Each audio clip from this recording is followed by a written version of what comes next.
Greetings, BookTube, and welcome back to the Wild Digest.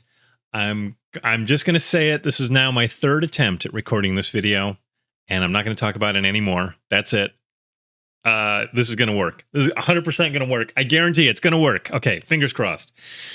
All right. Anyway, a while back, Grammaticus Books posted a video showing off his top 10 book covers from his private collection. And he encouraged other people to jump on board and do the same, and a variety of booktubers have done that. They have there were certain rules that we had to abide by. For example, you could only show a cover by an artist once in your selections, so you can't like show off two books by the same artist. And then also you can only show off stuff from your private collection. So, I mean, you have to actually have the item in hand. So I thought about this, and I watched a whole bunch of videos of follow-ups to Grammaticus, discussing, covers of novels and art books and nonfiction books and a whole variety of things. And I thought, you know what, I'm going to do it a little different because that's what we do around here. I've already talked to you about how I am a tabletop role-playing game fan, player, gamer, and also a game designer, and I have a significant collection of tabletop role-playing games. So I thought, wouldn't it be fun to do this challenge with role-playing games? So what I'm going to do is, it's not a top 10 list. We're going to actually journey through time, going back all the way to the beginning when I first got into role-playing games, and sort of wander through the eras to more or less present day.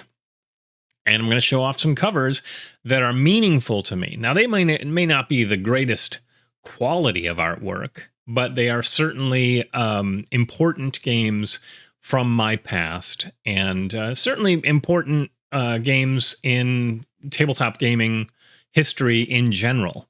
You're going to see some pretty familiar items in there.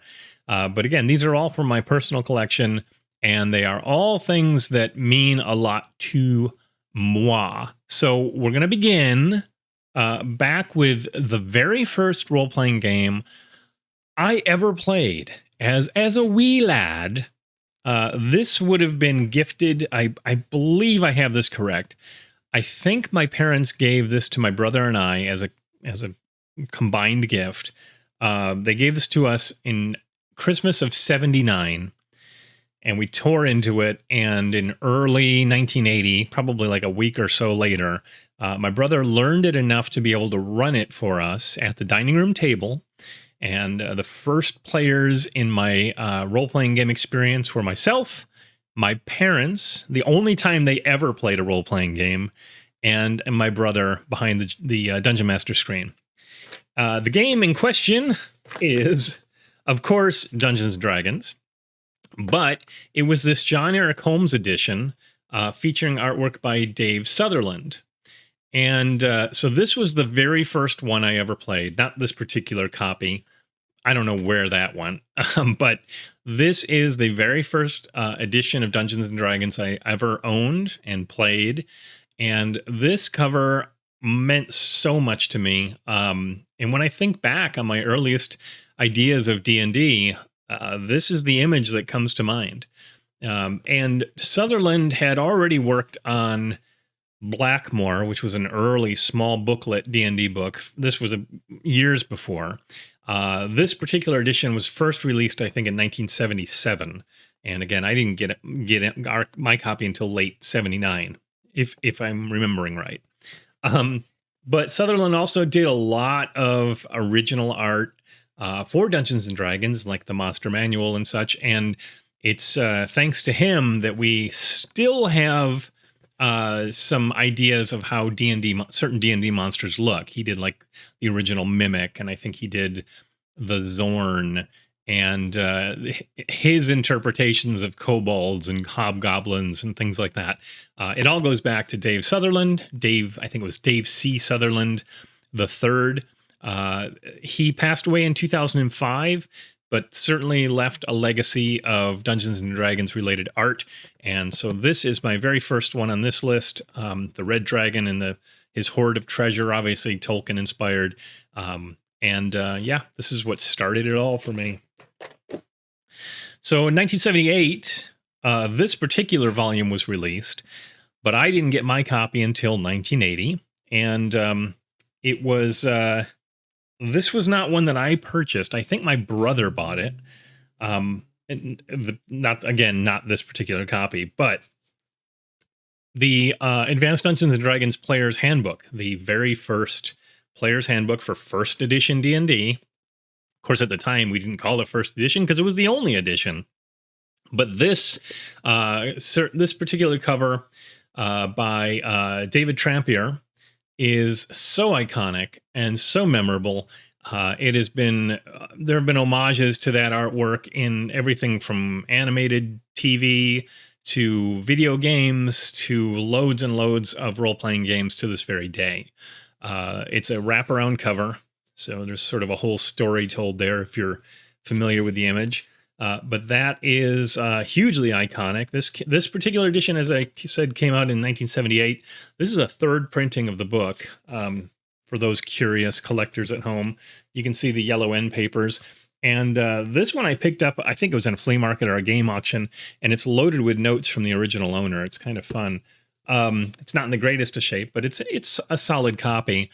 And yeah, so this is definitely an important image from my role-playing game collection, and certainly from my past. And David Trampier, they used to call him Tramp.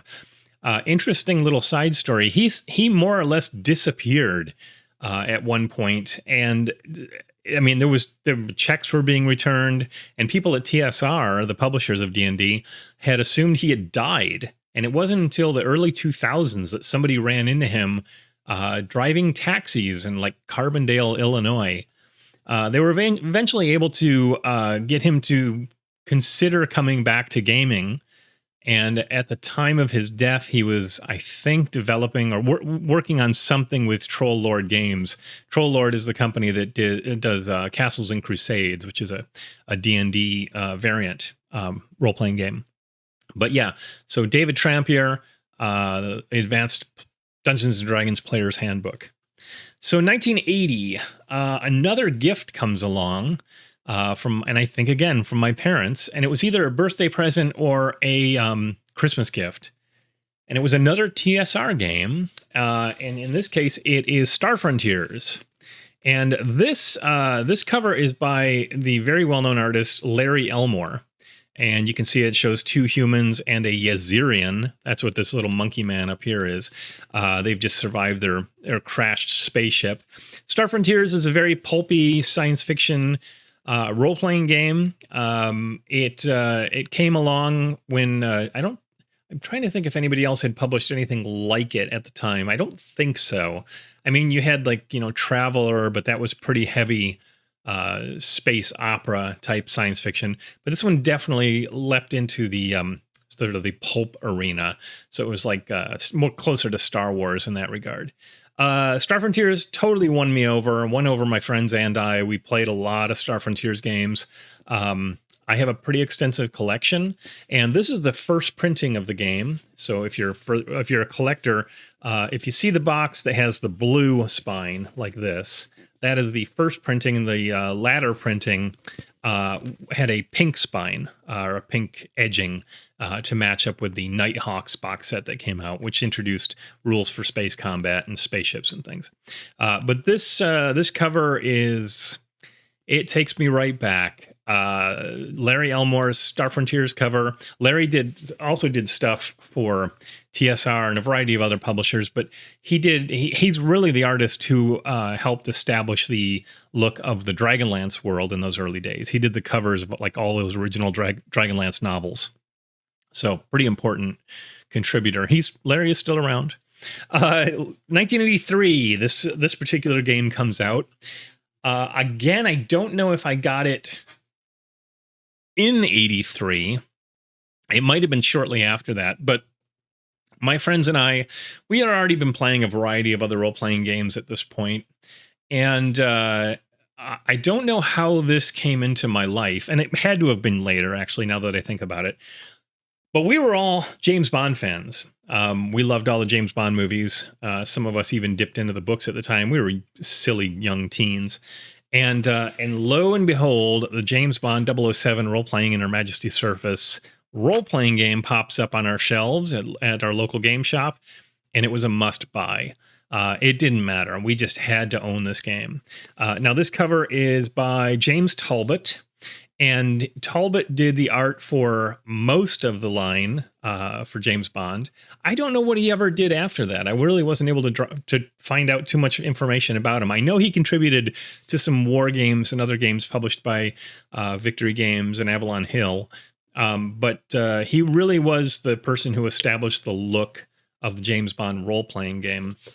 I'll show you the cover of the core rule book, and you'll see it's just the same art. But yeah, it was his work, interior and cover art, that just really won us all over. And when I think back on the James Bond role-playing game, I think of certainly Larry Talbot's art, as well as a pretty sophisticated game system that kind of holds up to today. I have everything that was ever published for this game.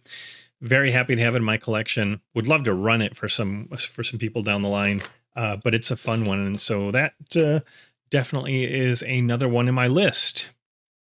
Now this is a huge one for me. I'm guessing it was probably about 1985. This game came out in 1984, but I think it was 85. And I was attending my local role-playing game convention, or gaming convention, SimCon, in Rochester, New York. It's a convention that's held at the University of Rochester. It's still going on to this very day. But my friends and I, we attended every year. And I was at Gen Con. I was at SimCon. And this just shows you how vivid the memory attached to this game is. So I was in the dealer's room, and I remember it so vividly. The dealer's room that was at this particular convention, it was a brick room, kind of dark, and I remember the layout of the tables and everything. I mean, it's really weird how these memories come back to you so many years later. And the main local game store at the time was called Campaign Headquarters, or Campaign HQ. And they had a wall of tables. You'd first walk in the door, and they were over to your left, and it was multiple tables. And there was also this sort of wooden, I don't know, I guess they would hang banners or something on it, like a wooden rack on the wall behind them. And they had propped up some items for sale up on that wall. And one of them was this particular game. And when I saw it, I had to take a look at it. I remember asking him to bring it down, and I looked at the art and just flipped it over and read the back, and I was overwhelmed. I was immediately taken in by that, and it was this Chill: Adventures into the Unknown. Now, I was already a horror fan at that age, thanks to my mother. She got me into horror at a very young age, and I didn't get into Call of Cthulhu, even though that was out there. But this one, because it was clearly appealing more to gothic horror, vampires and werewolves and ghouls and things like that, it absolutely clicked for me. So as I say, I stared at this box. I read the back of it, which was really the only way you could learn about games back in the day before the internet. You'd just read the back of the box, or maybe get a review in a magazine. But in this case, I saw it at the convention, looked it over, and made an immediate purchase. And it was this one here. And this cover is by Jim Holloway. Holloway did a lot of art in the 80s. He had a really fun blend of sort of whimsy and action, and had just it was almost cartoonish, but he could really communicate the ideas behind the game through his images in such a great way. He did the covers of the early editions of Paranoia. He certainly did Chill. He did a lot of stuff for Pacesetter Games, which is this company here, including covers for Time Master and Star Ace, their science fiction and time travel game, and several other products as well. One really funny thing is that many years later, the game engine was acquired by a company called Goblinoid Games. They're kind of in limbo at the moment, but Goblinoid published a chill-like horror game called Crypt World, which used the same mechanics as those found in Chill. And they actually had Jim Holloway come back and do the cover art for it. And this was just a couple of years before his passing. Not sure when he actually died. 2020, so just a few years ago.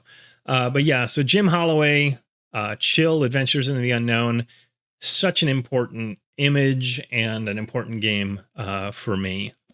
It definitely belongs on my list. We return in 1985 to Dungeons and Dragons. Now, this one I definitely bought in 1985. And this is a pretty controversial book. Its contents were considered flawed by many. And many people also refer to this as Advanced Dungeons and Dragons or Dungeons and Dragons 1.5, or the, how would you even phrase that? Not first edition, not second edition, 1.5. It would be sort of right in the middle there. That was its unofficial designation once second edition came out. But between the standard first edition and second edition was this book, Unearthed Arcana. As I say, a lot of people did not much care for the stuff that was in the book, but you can't fault the cover for sure. It's a great painting by Jeff Easley. I think it's called The Last Sorcerer. No, it's not The Last Sorcerer. Last Spell. It's called Last Spell. You can actually get prints of that very image on Jeff Easley's website right now to this day, along with so many other incredible pieces of work that Jeff did. Jeff contributed not just to D&D, he also, to role-playing games, he also did covers for several novels and comics and a whole wide variety of things. But his cover for Unearthed Arcana is a standout for me. I just love how bright and bold it is. Some people would say, oh, it's supposed to be Gary Gygax. I'm not 100% sure about that. He's certainly a bit more feeble in this image, and Gary was in pretty good shape in 1985. But a great cover image. I actually loved this book when it came out. This introduced the Barbarian class, which I was all over when I was a kid, and it also, for fans of the Dungeons and Dragons cartoon, this book included the Cavalier, the Barbarian, the Acrobat. They're all in there. So if you wanted to play Dungeons and Dragons, the animated show from the 80s, you could stat up using the rules in here. I know there's some other issues with some of the stuff that he wrote in this book, but yeah, what a fine cover that is. So Unearthed Arcana by Jeff Easley. That would have been 1985. Lots of stuff came out in 85. That was a crazy year for role-playing games. And we're going to wander back to Pacesetter games because Chill made Pacesetter fans of me and my friends instantly. And it was a very short-lived company, Pacesetter. They only lasted a couple of years, shockingly. And in that short amount of time, they produced Chill with numerous supplements. My favorite time travel game, Time Master. Star Ace, which was sort of like their answer to Star Frontiers. They also did board games. They did a whole bunch of stuff. But in 1985, they released a very strange game that I really believe was way ahead of its time. And many of the ideas in this game are still popping up in independent games to this very day. It's Sandman. Instant Adventure. This is the Map of Halal. Now, the interesting thing about this game, and you can see down here, it says a dramatic entertainment game. It's not even really necessarily qualified as a role-playing game, even though 100% is. It used stripped-down mechanics similar to those that were found in the other Pacesetter games.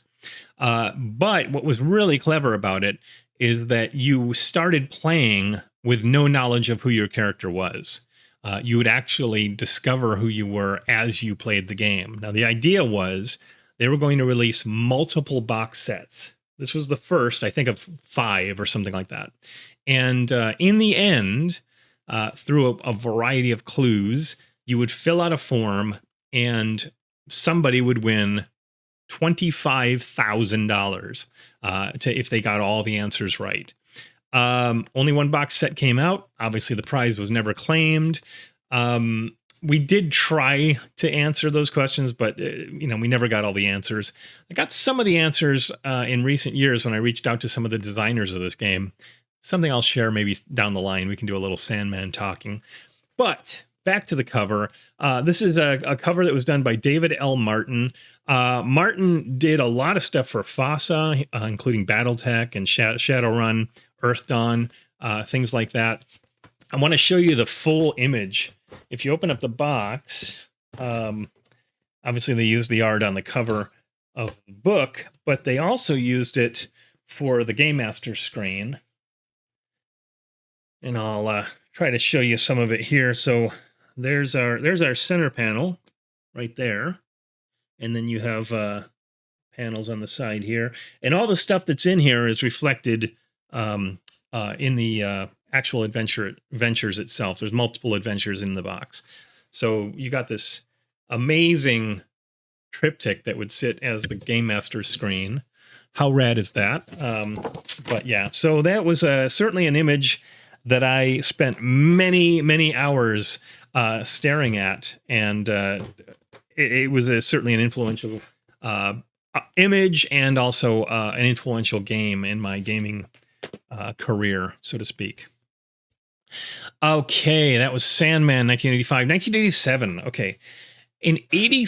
Okay, I'll preface this. We had played, and I always say we, my group of friends and I had played a wide variety of role-playing games back in the day. It's certainly shocking to think how many we did play without the internet, without being able to look stuff up or read reviews or watch YouTube videos. We would just find stuff on the store shelves and take a risk and buy something new, or maybe sample something at SimCon, which I mentioned at the convention, or maybe see a review in like Dragon Magazine or White Wolf Magazine or something. But there was a game that we played called Arcanum, which had come out. It was published by Bard Games. It was sort of their in-house answer to D&D, but we liked it. We thought it was really, really interesting, and we played it. We played quite a few sessions of it. And it was expanded with a bestiary and a setting book, which was Atlantis. Well, a few years later, that same publisher, Bard Games, released this book here, Talos Lanta. This is the Chronicles of Talos Lanta. And this is a setting-neutral book, source book, for a fantasy world known as Talos Lanta. And it was, like I say, there's no rules in this book at all. It's just a setting book, so you could use it for any role-playing game you wanted. But the art was done by an artist named P.D. Breeding Black. Well, P.D. Breeding at the time, later P.D. Breeding Black. And it was, the art is, some of it is a bit crude, but it was so influential.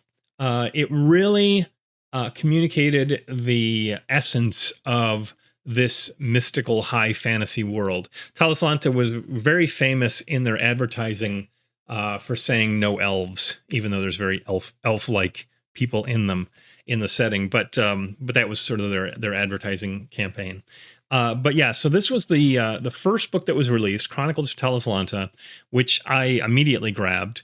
And later they released a book called the Talos Lanta Handbook, which introduced its own rule set.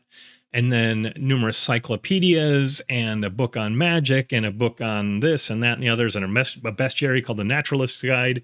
It was a very well expanded and supported setting. It's gone through multiple editions. In fact, in the last few years, in the last few years, I backed a Kickstarter for a brand new edition, which came out in massive hardcovers and a huge box set that weighs more than my right leg. Just great stuff, and a very influential artist, and a cover that really is a standout and makes me think about all the great times we had playing this game. A lot of people at the time thought that I looked a bit like that character. That is a Cimmerillion mage, part of the Seven Kingdoms. You decide. Okay, that was Chronicles of Talos Lanta, 1987, and another release from 1987. I never owned this game until recently. I had played Okay, we'll preface this. The company that produced Call of Cthulhu, Chaosium, had for a while the license for a lot of Michael Moorcock's lines. So they did an Elric, it was called the Stormbringer role-playing game. They did a Quorum game. They did a Hawkmoon game. And all three were adequately supported, but not tons and tons of material. Played it a little bit when I was a kid, when I was a teenager, and but never owned any of it. But there was a hardcover edition that was released in 1987. It was a co-production of Games Workshop. Yes, the guys who do Warhammer and stuff like that. It was a co-production of Games Workshop and Chaosium. And it was a single hardcover that was the rules and the Stormbringer companion. And it's this really super attractive book here. And I remember seeing this on the shelf and desperately wanting to own it. The art itself is by Peter Jones. So if you're familiar with his art, it's a really, really fine example of Peter Jones' work. And this is a single hardcover that I said brings together the Stormbringer role-playing game, the Stormbringer companion, and some other supplemental material that was released as well. There are also color prints in here, but I can't show those to you because you will notice it's still in its original shrink wrap. This was published in 1987. I was able to get this copy at a game flea market at KublaCon that's held in the San Francisco Bay Area every year. And I got it a few years ago from a seller, and I have not opened the shrink. It is starting to disintegrate, and there will be a time where I'll have no choice, and it's going to come off, and I'll probably just have to bag it. But until then, I am keeping it in the shrink because if I ever actually want to play Stormbringer, I have a friend who still owns the original box set, so we can play it with that. But happy. Absolutely ecstatic to have this in my collection. I love that art. I love everything about this edition because it was one of those things that I saw on store shelves or at conventions or tucked under people's arms at conventions. And I really, really wanted to have it in my hands and own it myself. And I finally do. But yeah, it is funny that I still have it in the original shrink, but who knows? Hopefully sometime. I say hopefully. I'm looking forward to being able to look into it. But right now the plastic is still holding up more or less, so I'm gonna keep it as is until the day I can finally crack it open. Weird, I know. All right, now this is even weirder. So that was 1987. I have no other items from 1987 to 2018 that I'm going to show you. Now, I have a lot of stuff on my shelf that was published in those many, many years. There's stuff up there that was done by the same artists, so I can't really show that off. There's stuff that I have in my collection and I've played and enjoyed, but the images really didn't do much for me. I mean, they're fine. They're totally serviceable. I've got some great stuff up there. But I figured if I'm only doing 10... these were products from my formative years as a gamer. And this, as I say, we're jumping to 2018.